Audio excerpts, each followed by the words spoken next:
Welcome, everyone, to another edition of Deconversion Stories. And today I have the pleasure of chatting with, well, on Twitter, she's known as One Texas Gal, but her name is Heather, as you can see right there. And she's joining us today from Texas, I assume. Yes. Hence the name. All right. Well, that was kind of a dumb thing to say, Neil. But anyway, Heather, what I do here is I talk to people about their journeys away from whatever belief systems they were once a part of. And I generally ask them to take us back when they can, as far back as they can remember, about being indoctrinated and stuff like that, and how that went, with the family and everything, and the church going, and then how you sort of saw those dominoes start to fall, and what kind of led you out of it, and what happened kind of after that, like what the results of becoming an atheist, we'll say. All right. Well, first of all, thank you for having me. My pleasure. To do a couple of reschedules, and was definitely looking forward to getting this done. So I was actually born in Dallas, and my parents met in Dallas at the Church of Christ. My father was the music leader, and both paternal and maternal sides of my family were Church of Christ as far back as I know. On my mother's side of the family, there were preachers and professors of theology and all that good stuff. So truly born into a Christian family, no doubt. For sure.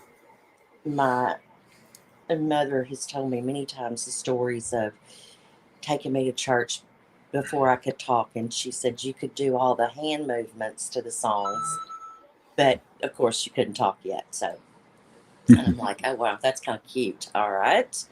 But fast forward a little bit, and we finally moved back to Texas. At that time, my mother came home to her mom and dad to have me, which I'm very thankful for. That way I'm a Texan, not a Louisiana. Right.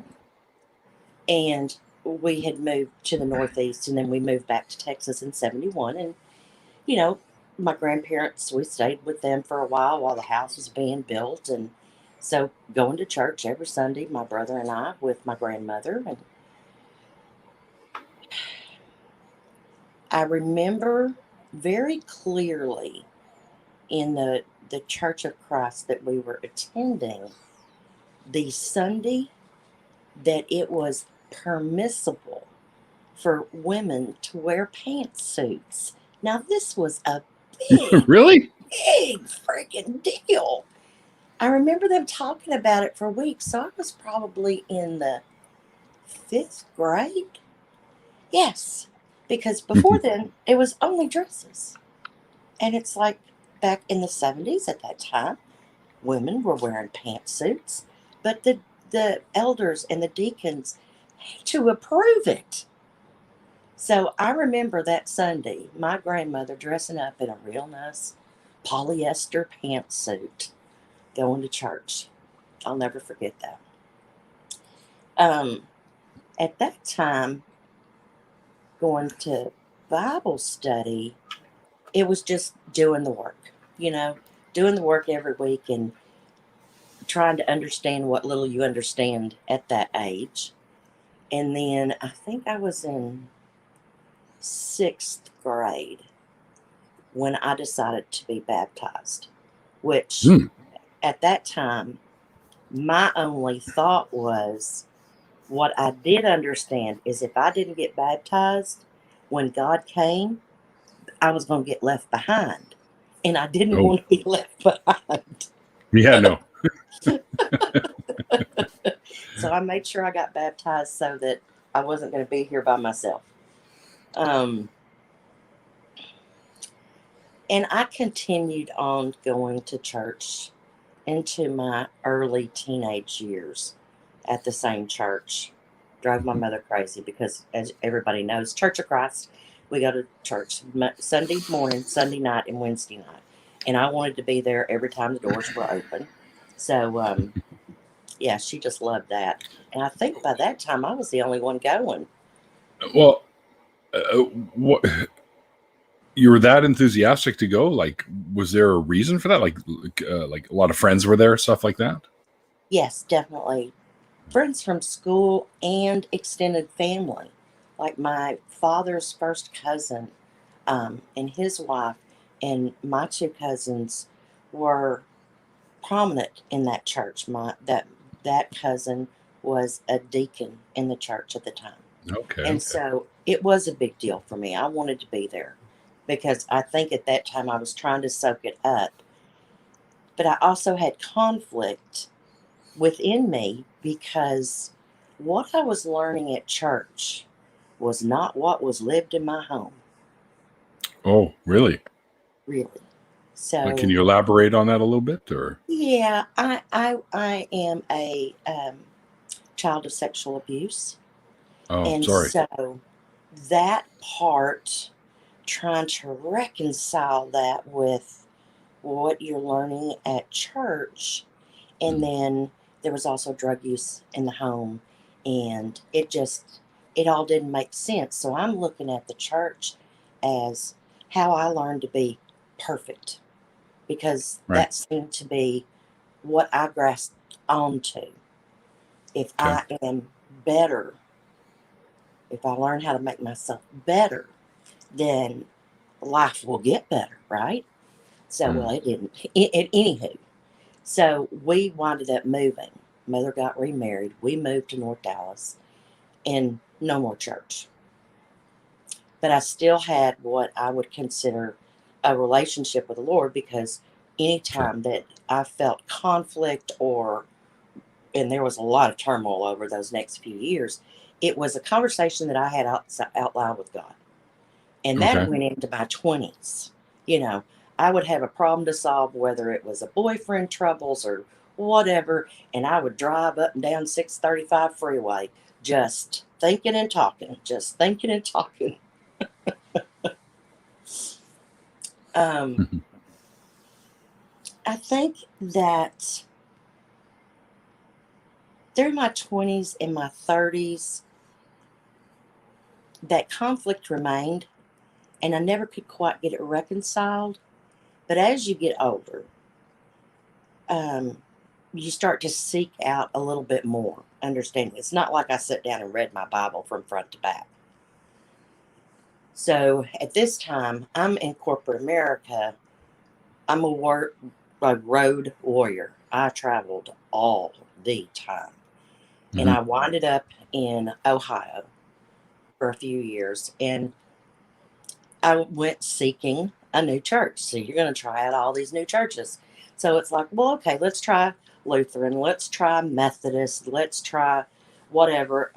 Didn't go to a Catholic church, but there, the first Methodist church I walked into on a Sunday morning, Hmm. greeters come, new person. Hello, how are you? What's your name? Um, Here's the information about joining our church. And in order to join our church, we need your W 2. And I was What? like, excuse me? Yes. They wanted a copy of my tax return for the last year so they would know how much I would be tithing. And I was like, well, I'm not staying here. No kidding. Next. Next. That happened at two different churches. Two. It's like, wow, hello, get to know you. You just want my tithe money. Okay. So there was a United Church of Christ. And I thought, well, I've never heard of a United Church of Christ, but it says Church of Christ. So okay. Well, it wasn't what I was accustomed to, but that's okay. And that's where I settled on going. And they were kind enough to let me sing in the choir. God bless them. Um, yeah, my voice sounds better in my car. The acoustics are good in my car. Um, I hear you. I'm telling you. And I really did enjoy the um, the congregation there. I think more so because I didn't know anybody there outside of my job. And you don't hang out with your friends from work day in and day out. And I was single and everybody else is married. So, it was just a place to go on Sunday and mix with other people and go to the dinners and whatever, the social gatherings. It was a social thing. Sure. And then I got to move back home. I traveled to the Northeast for 6.5 years, and it was time to come back to Texas. So I come back to Texas, and it took a couple of years for me to find a church home, but I did. And Right. there's a very prominent movement of cowboy churches, and so Oh, that's where I landed. what the hell's a cowboy church? The cowboy church is considered a part of the Baptist faith, although they claim they're non-denominational, and Right. it embraces the early cowboy life. So in Texas, of course, rodeos are a big thing. And these people, the one that got started here, these people didn't have a church to go to. Your local farmers, I mean, they get up and go do their work in the morning, and then they're not going to go in and get all scrubbed up to go to Sunday meeting. So this became a low barrier, no altar calls, no passing the hat, no a lot of the stuff that you would see in a traditional service. Right. You drop your money in the little aluminum church house at the front if you're so led to. There's like, no requirements. You can come to work. I mean, come to Sunday meeting Sunday morning after you get off your tractor. It's okay. It's not how you daggone dressed. It's just that you're behind and it's in the seat. So I'm just like, I walked in there the first day and I thought, this fits like a glove. This is awesome. Now I The had already, cowboy go ahead. the cowboy church even has its own wiki. Yes, it does. And it's quite the movement. I understand that it's even up in Canada now, which I spent a year in Toronto in the late Oh, 90s on a I'm project. sorry. Absolutely loved it. Loved it. Loved it. I love the cold. So Oh, okay. I know, and I'm from Texas, but I don't like Texas summers. I call it the front porch of hell. And we're coming around to the front porch of hell here in temperatures. So, I really got involved in the church, and the different ministries and women's groups, and I don't do anything in my life, period, just a little bit. I either Right. do it or I don't, one of the two. So Go big I or was go home. absolutely, I was That's just the all Texas in. attitude. Yes, yes, and got into doing ministry work, not only with the youth, but they have they had just started a program called Grief Share, Mhm. and some friends of mine at church had started it, and within a year, they had moved, and I took over Grief Share, and this first group of us that went through Grief Share, I'm trying to think how many there was, five of us, girls and a male, and we were very tight friends for a number of years, and some other folks out of that first group of people that went through grief sharing. So we were all working this thing together, and we did it for about 5 years. We absolutely loved it.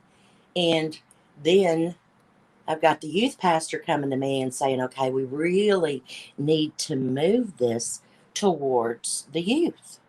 And I'm Mhm. thinking, okay, Get them while they're young. absolutely. Um, and that tripped over some toes within the church. And so there was another program called Celebrate Recovery that was in the church.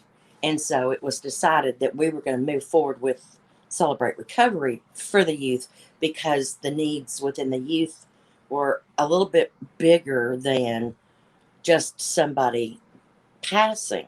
There was cutting and drug use and alcohol and all the normal things that you find in youth today. And so lo and behold, I took that sword, and I did that for a number of years. So, you know, while I enjoyed it, I burned myself out.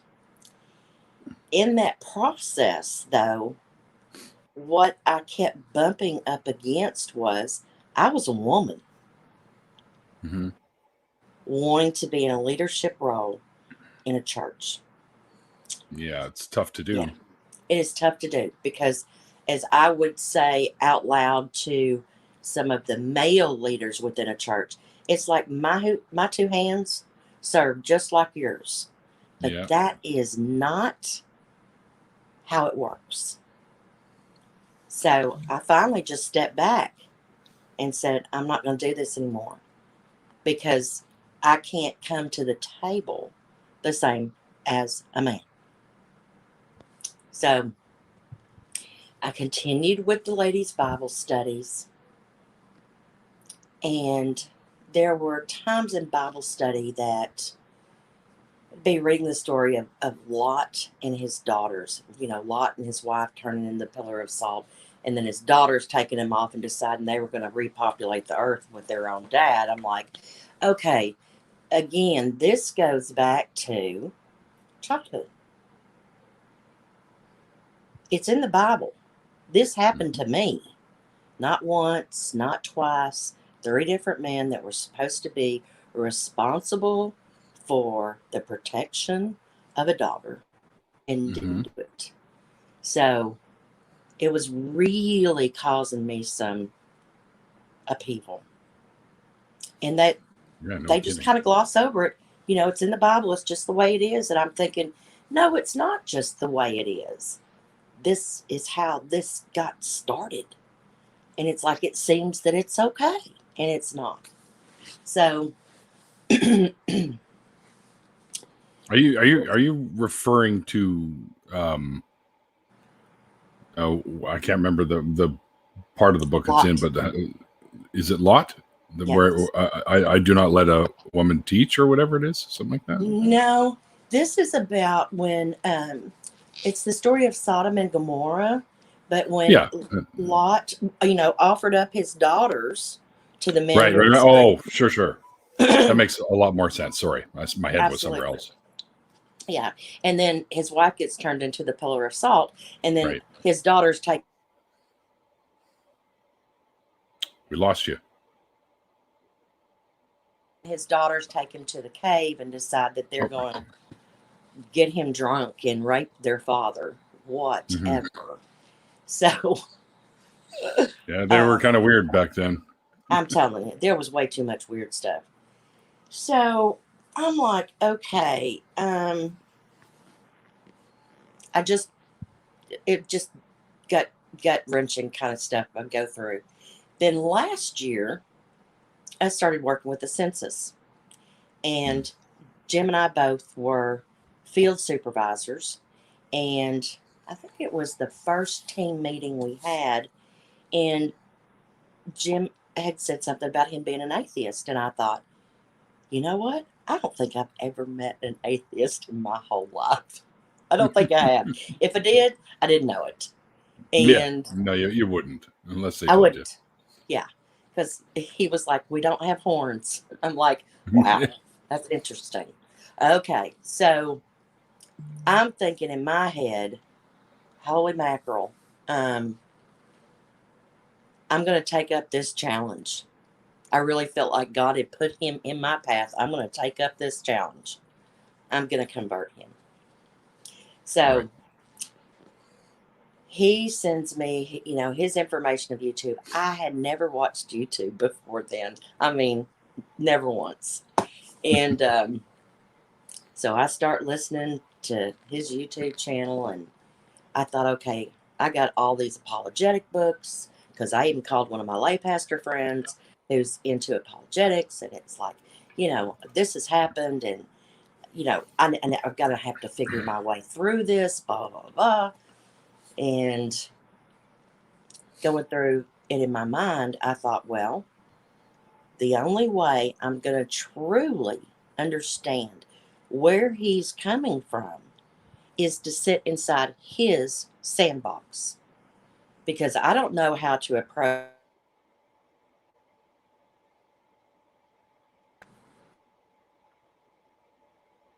Oh, Okay, there you are. I don't There you know are. how to approach him because I don't know where he's coming from.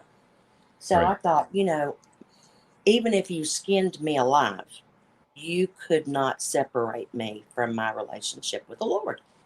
So I felt comfortable and safe in doing so. I'm going to go sit in his sandbox and figure out how to weave myself into this torch now that I have taken up. Now I'm a dog with a bone. Yeah. So that's what I did. I started listening to everything he's got. And then he said, you need to go and listen to this other person called Truth Surge. And I'm Hmm. like, okay. Now, Jim doesn't know.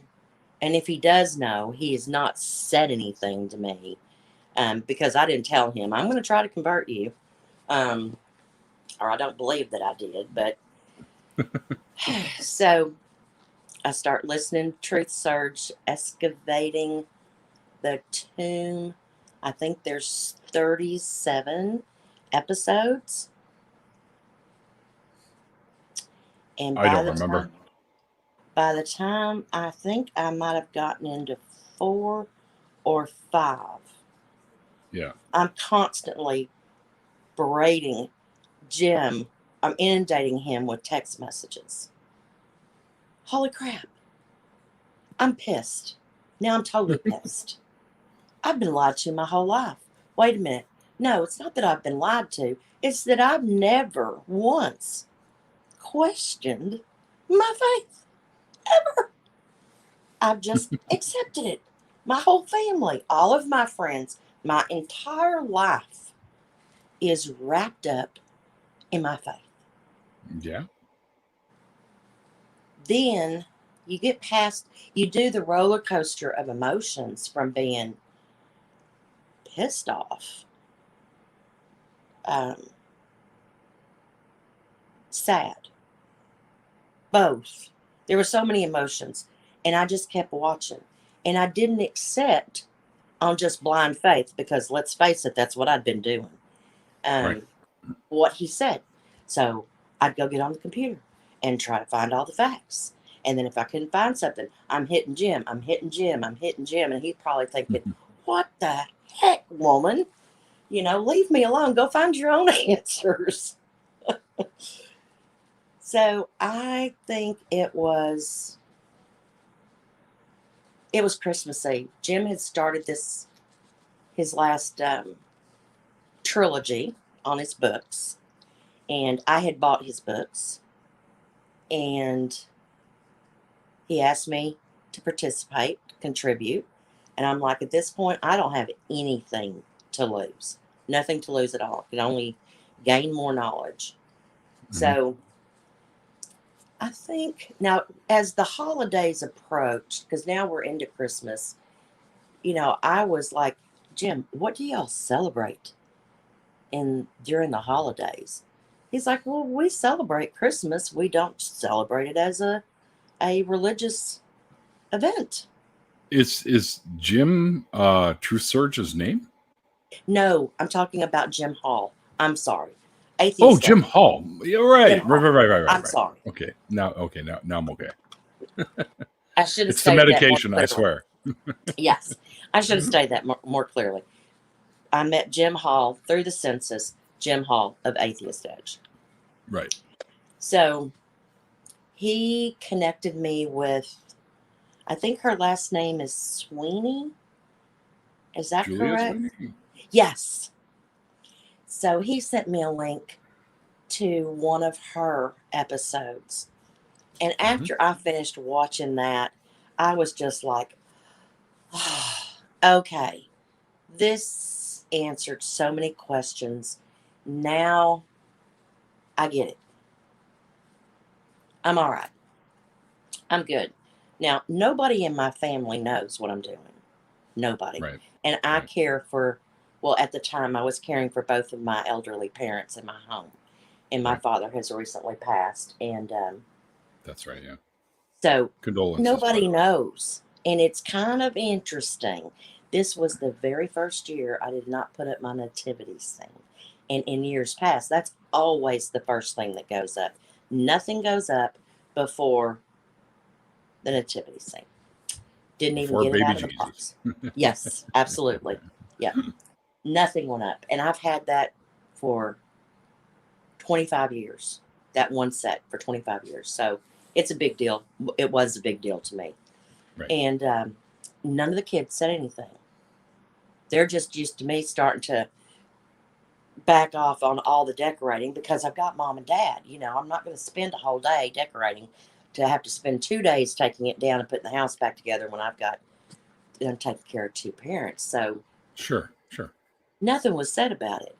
So we get through the holidays, and Jim had given me my assignments, and I had done my homework, and I had done my research, and I scripted everything he gave me. And he was like, all you have to do is talk about it. And I'm like, I've never done this before. I see what other people do. I'm going to do my best to do my best. And so he had contacted me and said, okay, so now we need to figure out how to name you in this. And so he threw out some suggestions, you know, deconversion in process or whatever. And I said, you know what? Just put atheist. He was like, oh my gosh, do you know what kind of a moment this is? Do you know how big this moment is? I'm like, okay. Yep. So it was an interesting series. It was an interesting journey. When you're willing to call yourself an atheist, that's a big step, right? Well, So, it's the first step. Now, telling everybody is a whole nother ball of wax. that's true. That's a whole nother ball of wax. Oh yeah. I finally told my closest girlfriend a week ago Saturday. Oh boy. Yeah. And we actually went to the same church as kids. Yeah. And How'd she so take that? she actually didn't flinch. Really? Yeah. So I was really surprised. I don't know what I was expecting, but I wasn't expecting that. And she's like, Heather, you're still the same person. And I said, that is Which is correct. true. That nothing about me has changed. Well, Just one thing. one major thing has changed. But who I am as a person on the inside has not changed. How I think Right. has changed. And so More go like ahead. what you believed has changed. You Well, I probably still believe think the same way, but just with a different approach on it, more it's rather than a religious one. yes, it is just it's a shift in the paradigm of how you view life. Mm-hmm. And it's monumental. There's It is. still a Yeah. lot of stuff that I'm still trying to figure out how to reckon with, how to approach it. There's still so much. I mean, I feel like I'm still taking the little baby steps Yeah. Well, it's still pretty early. there's still so much to embrace. But you But should know, Heather, that right now that you've got an entire community of some great people that are willing to just hear you out or lend a hand or anything. absolutely, Jim has linked me up with a couple of groups, and that's all I have gotten is support. Absolutely. And it's a wonderful feeling. Um, you know, as I said, I just buried my father. So Mm-hmm. and he was actually my stepfather, but he was my daddy. And he was Roman Catholic. Well, while he never went to a Catholic church in the entire 36 years, him and my mom were together, I still had a Christian funeral for him. I still had a pastor there. I still had my future daughter-in-law. She sang songs, Christian songs. My son, he read scripture. It's like I can allow others to live in their faith. That's their choice Sure. without it affecting me. Because, you know, when they pray, well, I'm just stretching my neck. It's totally different now. My sister-in-law, my brother's wife, just passed last Thursday from a long battle with ovarian cancer. So Oh, I've wow. helped my brother put together another faith funeral, and it's fine. It's fine because everybody has a right to whatever they want to believe.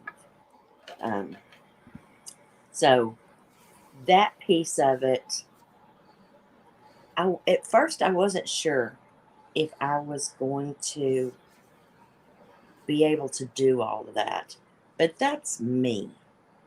Mhm. That's who I am. I'm not an overbearing helicopter kind of a female. You know, I don't need to impose anything that I think or feel on other people unless they want information. Mhm. So, the girlfriend that I told, I let her know about the Christian and the Atheist book club, Atheist and Christian book club. I never know which one to do first, Atheist or Christian book club. Anyway, so I told her, I said, they do it still online, but you ought to join in one week and just listen. It is atheists and Christians reviewing the same book. And it's somebody's authored book. It's not the Bible. It's somebody's authored book. And just see what they say. I'm not trying to convert you. I'm not trying to deconvert you. I'm just saying it never hurts to listen to two Sure. different point of views. Right. We're all so stuck in our own silos because, like I said, my whole life was surrounded with nothing but people who believed. So you never get outside of that bubble. Right. Never once. So here I am at this point. I know Jim's going to do another series. I am going to take the class that he just finished with Dr. Carrier on critical thinking. Now, as petrified as Jim was of statistics, my professor passed me with a C out of pure, unadulterated feeling sorry for my butt.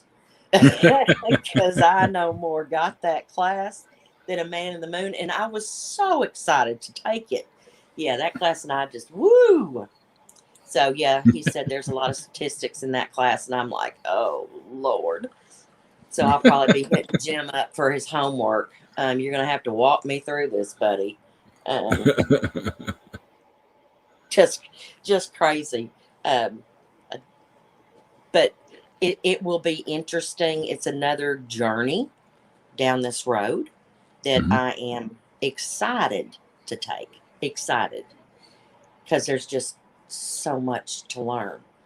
Oh, yeah. Aaron Ra, Matt Dillahunty. That was the last thing that Jim said. Okay, you've gone through Seth Andrews.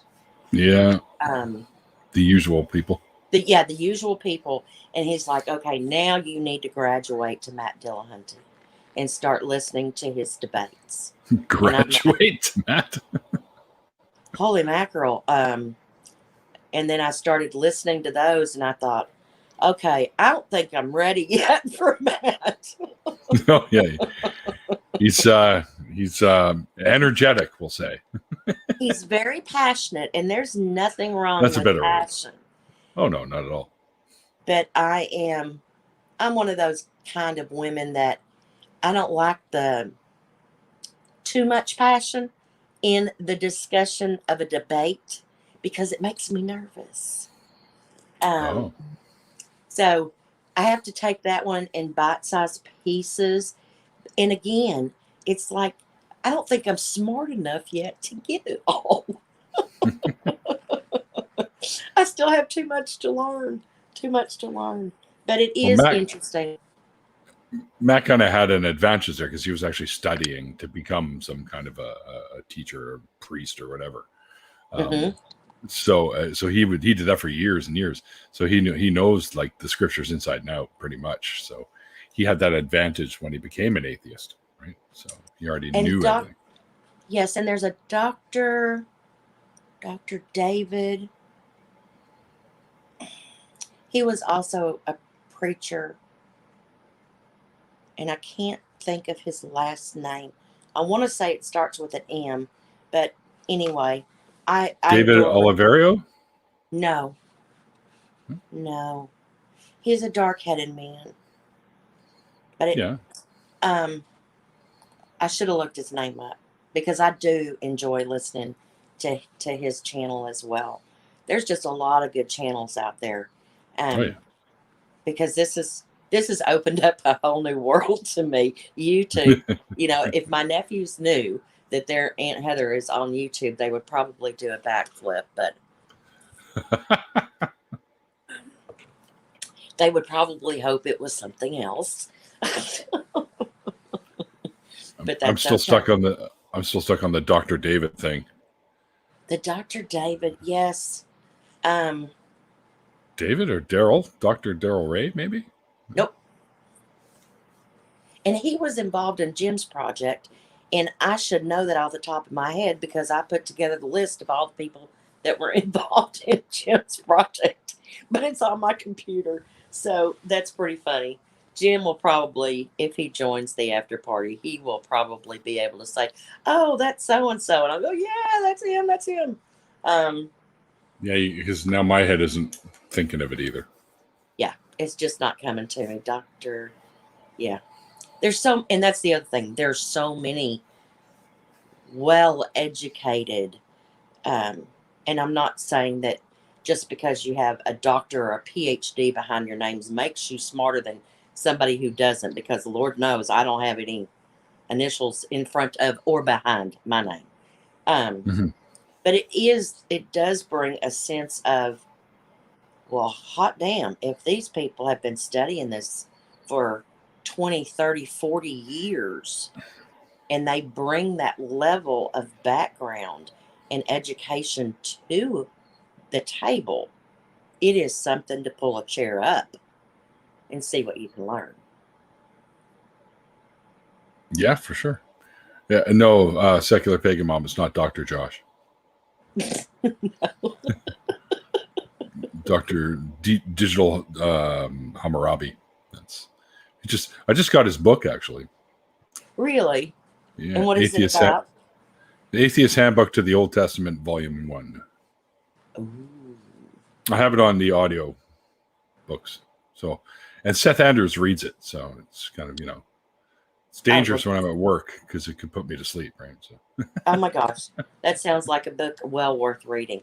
And I want to say that I came across that either on the collaborative page, or it came across that somewhere. Maybe it was you.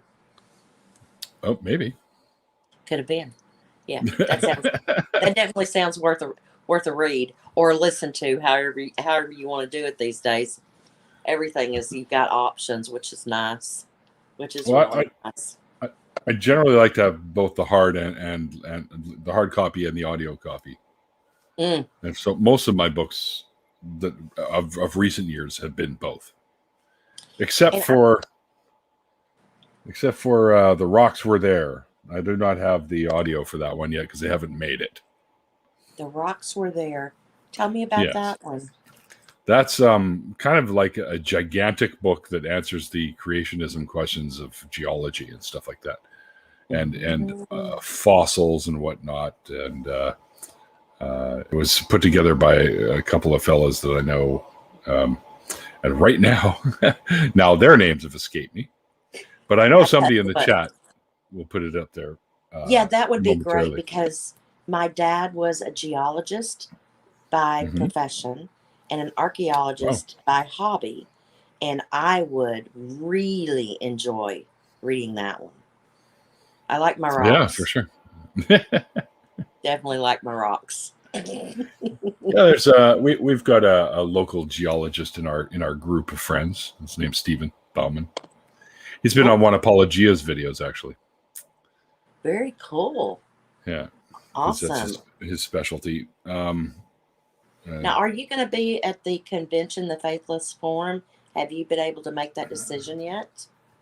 Well, I don't know if the borders are going to be open. Oh, that's right. You don't get to. Do you mean they don't call you to ask you if it's okay if they do that? No, they don't. They don't get your input. Because I'm supposed to be one of the presenters there this year. That would be nice for you to be there. It would Yeah, be. would be. Since you're on the roll. But I figure because it's not till November, so Right. I figure by then they'll probably have the borders open. It depends on how these new variants pan out, I guess. Yeah, there's a lot of headlines, even here in Texas of late, of the variants and how many people are coming down with it. And the Delta variant, the Lambda variant, the Peru variant, there's a whole bunch now. And they're just going to keep happening because this thing apparently likes to mutate. Yes. Well, any flu that we've ever had. I mean, I take a flu shot every year. Well, this isn't a flu. This is a SARS one. The flu's a little different. Okay. So. Okay, I stand yes. corrected. R.J. Downard, Roland James Downard, and Neil will be being paid by Big Atheist.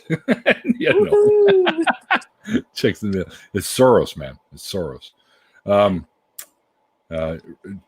It's coming to me. Jack. I'll tell you what. This Jackson Wheat. That's the other guy. Jackson Wheat. Okay. Yeah. This I just turned 59 a little over a month ago, and the memory. I don't know. They advertise that Prevagen on TV. I think I need extra strength.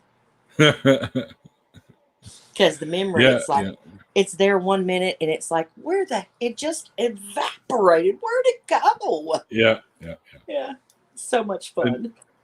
And then you go and you sit down and they're like, oh shit, now I remember. Now you got to get up and you got to do it again, right? My brother says it's when you walk through a doorway, you have to turn around and walk back through that doorway to catch that thought and take it back with you again.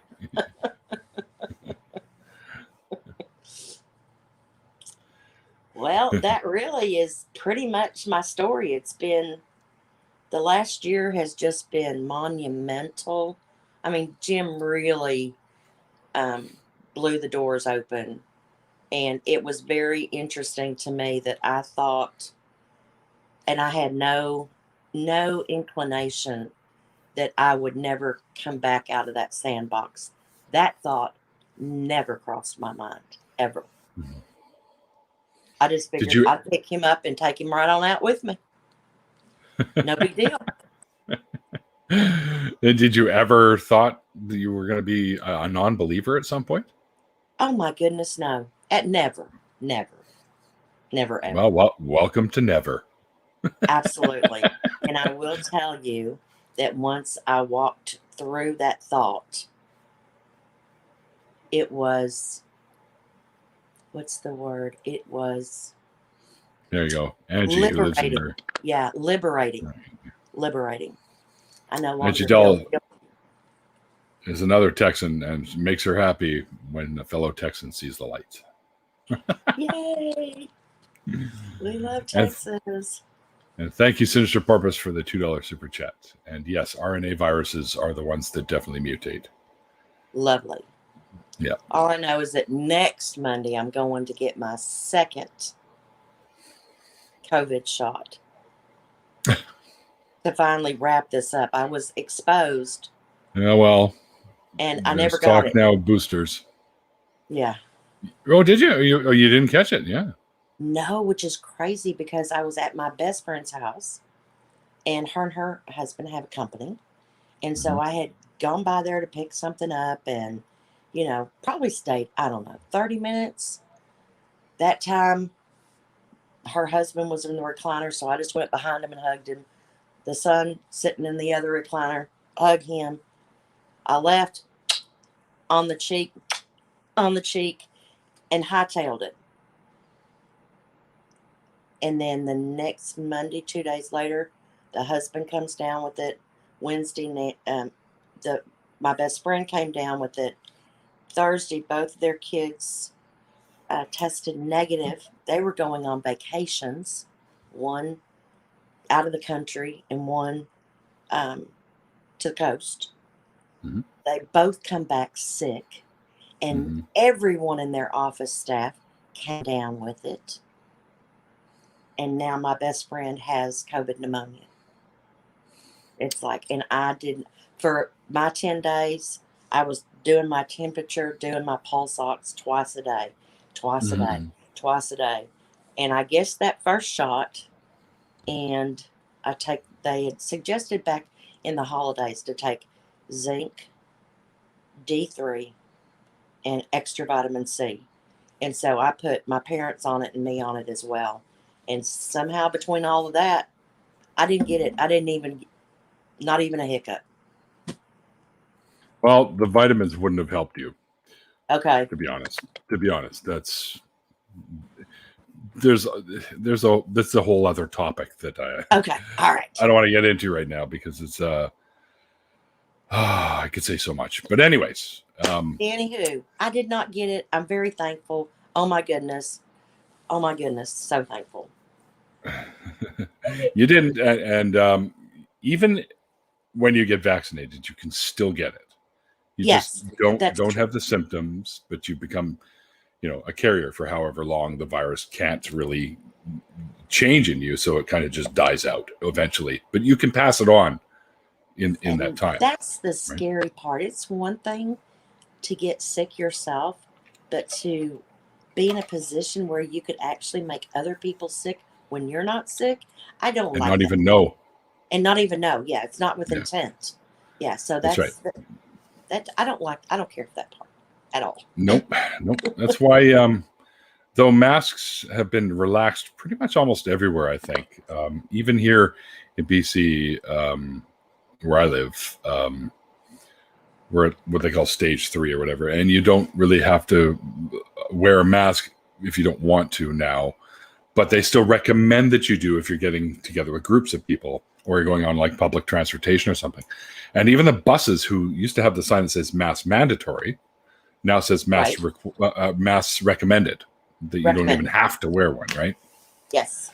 But yeah, if you're going to get together with larger groups of people, I suggest having one on the ready if you're going to be close with people. So I am going to be wearing mask, and my mother, I'm taking her mask for my sister-in-law's viewing and the funeral, because sure, there's way too many people, way too yeah, many people. yeah, No, yeah, we will be that's wearing masks. it's a perfect time to use that recommendation for sure. Yes. So, do you have any questions? I mean, you didn't ask for 2 or 3 questions. You lied on me. Well, this is your story, and I told you if I had anything I wanted to ask or say, I would put my hand up. So I'm just basically following you along, and I pretty much understand what you're talking about and stuff like that. And I just kind of want to know, because one of the things I often ask is, what are your relationships now like? Like, how many people have you told, and what are the relationships? Oh, just one person. And you're coming on here on YouTube and showing yourself, and because you never know when somebody might stumble across you that does know you, right? I guess you deal with it at the time. One bridge at a time. When it crosses, I'll deal with it.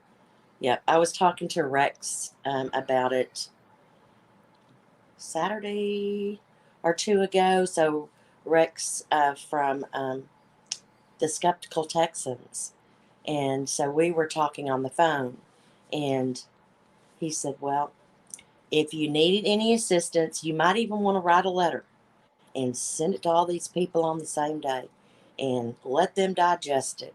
And then if they want to reach out to you, they will." And I thought, wow, I don't It's know that I, true. yeah, I don't know. I'm not ready to go that route yet with everybody that I know from my church life. Right. And while I have distanced myself from a lot of those people simply to take a step back because I'm in a different direction. I don't want to have 20 women show up on my doorstep praying at my door. I don't Because think it's liable anybody to wants happen. that. Yeah, it's liable to happen, and it's like, y'all pray all you want. That's fine, but yeah, I don't know. It will happen. It will happen. It will all come out Oh, eventually. eventually, yeah. Yeah, I'm just You not can't hide 100% it forever. there. No, and I don't want to. See, that's the other thing. I really don't want to. I want people to understand that I've not only had a change of heart, I've had a change of mind, and there's purpose in that. Mm-hmm. But it is, yeah, I'm not ready. I feel like it's coming out saying I'm gay, and I'm not. But it's like, I don't know. It is. It's like, okay, I decided to turn purple, and everybody else says, I don't know, green, and green's my favorite color, but I decided to turn purple. I don't know. I'll tell you something honestly. Well, because I basically try not to lie, anyways. But I've had many folks from the gay community on the show, including Yes. including Jamie from one of the old hosts from Talk Even. Mm-hmm. My good friend who's in the chat right now, Jonathan, and his other half. Also, he's known as Rags. Hey, Or Ragabash Dabbler. Those three have been on my show, and all three of them pretty much said that coming out as being gay was actually easier than coming out as atheist. I think I might. Yeah. I think I would have to agree at this point. But you know what? Until you walk in those shoes, you really don't know. And Yep. I could definitely agree with his assertion there. It probably was easier. Mm-hmm. Yeah, because it's everywhere. It's like it's yeah, it's everywhere. It's just everywhere. So when you say, "Oh no, I stepped out of that box. I'm not in your sandbox anymore," and they're like, "Holy mackerel, which sandbox are you in?" This one over The one the here. cat's not pooping in. Yes, thank you. Thank you. The one that doesn't have to be cleaned constantly. That's right. Yes. Yes.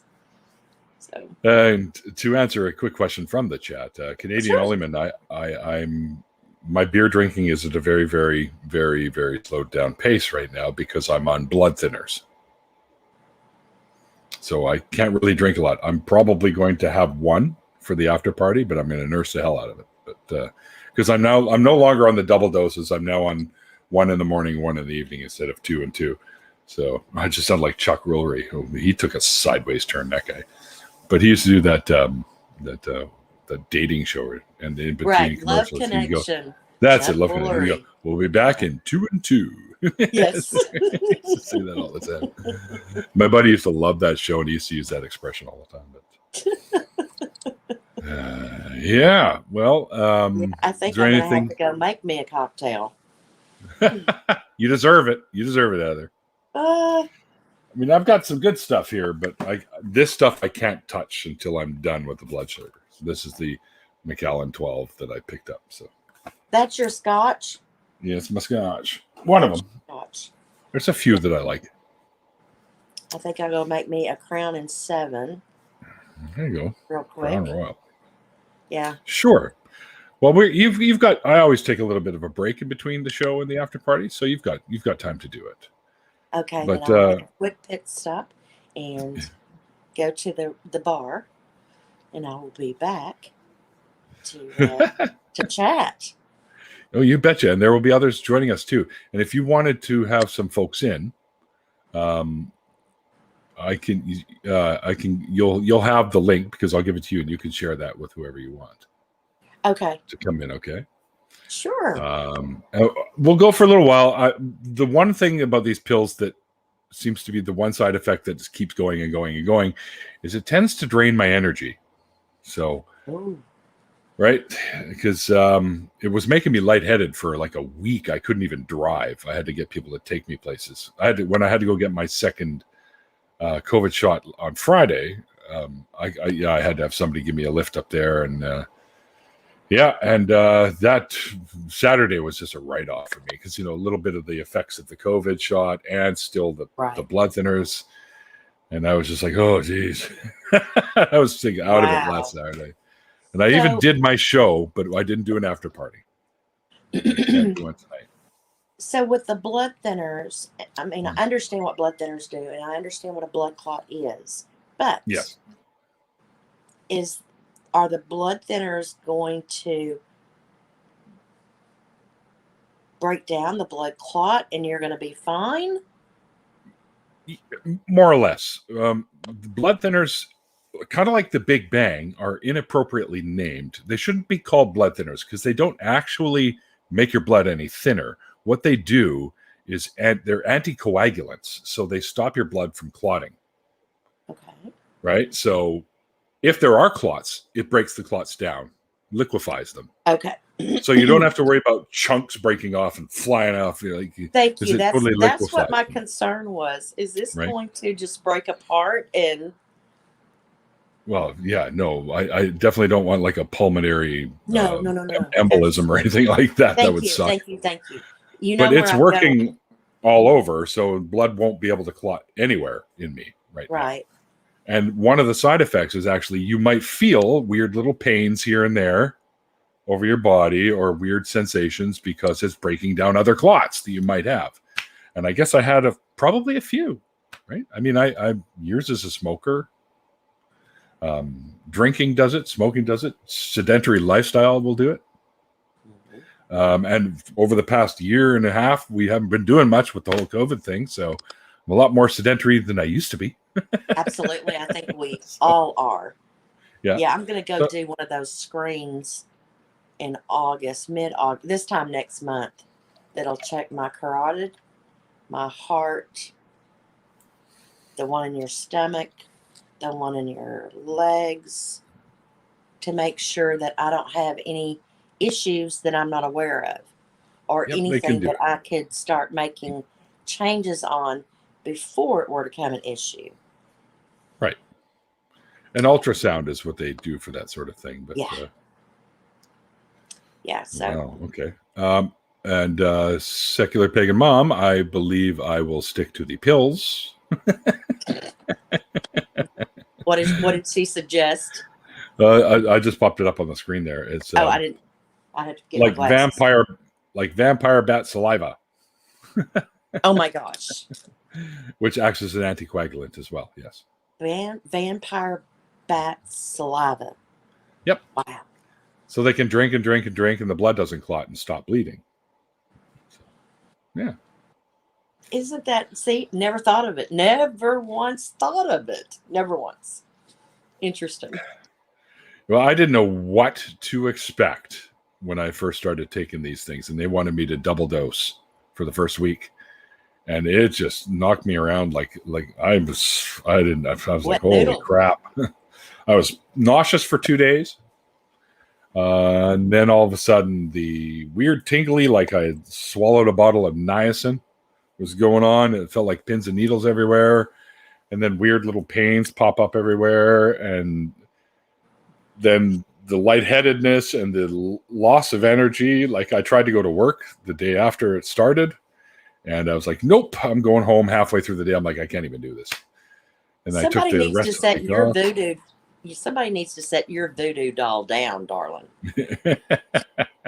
They're over there just shaking and poking pins and got you upside down. Shouldn't the blood be coming out then if that was the case? And then I wouldn't have a clot. Like, what's going on here? Yeah, I know. I actually have one somewhere. I bought a voodoo doll. You used to be able to get them at a place called Hot Topic. That is a joke. I bought one. Store. Yeah, I remember that store. Yeah. Just have a vampire. And I'm having a vampire drain my clot. You guys, stop it. Okay, let's stick to reality. They are going to fix your problem, baby. They are. That's they are. Yeah, we have one more coins before we pull this one down. Cool. The hashtag coins, by the way, is the drinking game for the show. So my phone makes the little Mario coin noise from the game. So it just started one day. So we took it up as a drinking game. Hashtag coins, and you'll be able to get little beer cozies with hashtag coins on them from my show. So one of these days. But anyway, Heather, thank you very much for joining me today. Thank you. It's a pleasure chatting with you. I'm usually Yes. more energetic, but as you know, pills. So Yes. but we are going to do an after party. It's not going to be super long, guys, because I do kind of run out of energy earlier than normal. So We don't want to run you down. Yeah, that's okay. It's all right. We've got a little charger right here, so I'll be okay. Just plug her in. Yeah, plug it in. Yeah. Yeah. Exactly. Blood's in her bro. That's right, Swede. That's right. But you see, I am going to have a beer, Swede. I'm going to nurse one anyways. So what do you think? 5-10 minutes? What do you want?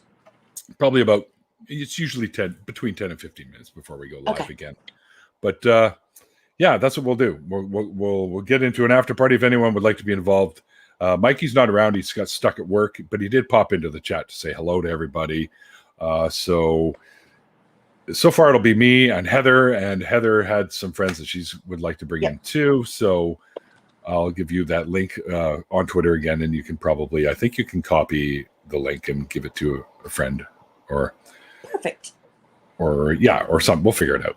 And then anyone who would like to join, give me a message there on Twitter or Facebook if you're not on Twitter, and I will give you a link. Awesome. But thanks, guys, for hanging out. And thanks again, Heather, for being the guest of honor for tonight. And there's still some more fun to come. And before we go, I'll make my usual mentions here. Let's see. First and foremost, there we go. No, I don't need that one yet. First and foremost, thanks to my amazing patrons, and also thanks to Porpoise tonight. Sinister Porpoise sent a $2 super chat, letting us know that all RNA viruses mutate, and pretty much all viruses are RNA anyways. But yeah, they all tend to mutate anyways. But yes, but my patrons, you guys really are. Without you guys, I don't know if I'd be able to do this, because you guys actually make it so that I can afford to do this. Let's put it that way. So thank you guys for your contributions to the show. I do very much appreciate it, and I love you guys. And we'll always say, well, very soon, but I don't fucking know when we're doing it, guys. But Randolph and I are coming in with our own True North Talk call-in show, which is going to be like all the other call-in shows that you've probably seen out there. But we won't deal specifically only with atheism. And other weird beliefs, too, we'll probably talk about. But Randolph is the president of Canadian Atheists, and I am the community advocate for the same organization. And we're up here in Canada. We will be putting together meetings and get-togethers and all kinds of stuff. And we are planning something really big for probably next spring. So be on the lookout for that. But head over to our channel, True North Talk, and give us a sub. If you want to learn more about the show, you can at www.truenorthtalk.ca. And that also has links to the Canadian Atheists if you're interested in that as well. And usually on Wednesdays, but I'm kind of on a hiatus right now because of the whole blood clot thing. I'm one of the co-hosts of the new nonprofits that airs between Heathen and Atheist Experience, the ACA products, on Sunday there at about 3 p.m. So there's some great folks that are involved with that. And I really recommend you check it out because they bring up some great topics, and they've got all the old traditional stuff that you remember, like things. What is it? Things I can't remember what internet apologists say or something like that. Anyways, yeah, something like that. Yeah, fucking medication. Anyway, so go over and subscribe to that channel as well, and you won't miss those ones as well. And one more, the last Saturday of every month, although it seems to have been either the first Saturday of the month these days because of some plans that have gone on. But get together with Andy and Seamus and myself. We have a little show called Atheist Drinking Out Loud, where we have a guest with us usually. And last time it was Bionic Dance. And the time before that, we had Nicholas Suter with us. And we've had X from Utah Outcasts. And we've had many great folks on there. So come and hang out with us at 2 p.m. Pacific time on the last Saturday, usually of every month, but I always put out a little notification when we are going live. And it's over on the Laughing in Disbelief channel, which is Andy's channel. He's an atheist comedian. So we have a lot of fun. Sounds like he's very good. He's a good guy. He's from Boston. So, yeah. Yeah. All right. that's about it, guys. Thanks for hanging out with us. Hope you guys enjoyed tonight's show. Thank you for the super sticker, Secular Pagan Mom. I just saw it just now. Nope, you did not hear coins. Okay, well, they may have been coins. I don't know. I got a text, so it could have been coins. All right, enough rambling, Neil. You're starting to lose it already. Let's get into the after party where I can actually ramble and no one will care. Anyways, guys, like I always say at the end of these shows, like the late, great Christopher Hitchens once said, it's called faith because it's not knowledge. And no, I'm not running the banner. But we'll see you guys next time. Bye.